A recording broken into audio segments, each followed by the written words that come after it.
How big is that merger with Subsidiaries? Oh, that's not very big actually, Reema, but the stock has been on fire. It's up close to around 2% in the last couple of days. In fact, now the street is coming to terms that maybe we can give India Cements a higher multiple. You know, in the last few years, you always give India Cements the least multiple. For example, in terms of an EV on EBITDA, the analyst community gives it sometimes a 5x, a 6x as well.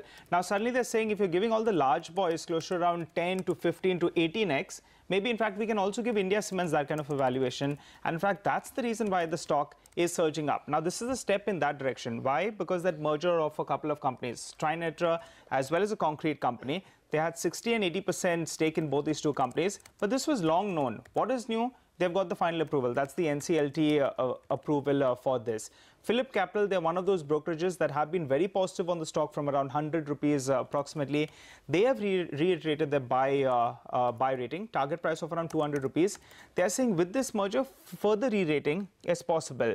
They have also stated that the dilution is very, very small because Trinetra Rima is in fact listed.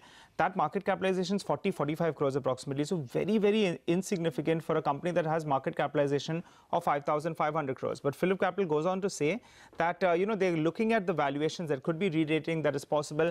And also they're happy now the company can go ahead and focus on its core business. We know they have been cleaning up the balance sheet in the last year, even in the first 9 months of this year. So two big triggers, Rima. Q4 numbers when they come out, we'll have to watch out for their debt. How much do they manage to pay in this year?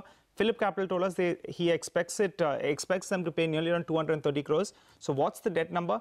And second one, is there some corporate reaction? Is there some restructuring, further cleaning out of the books that's possible?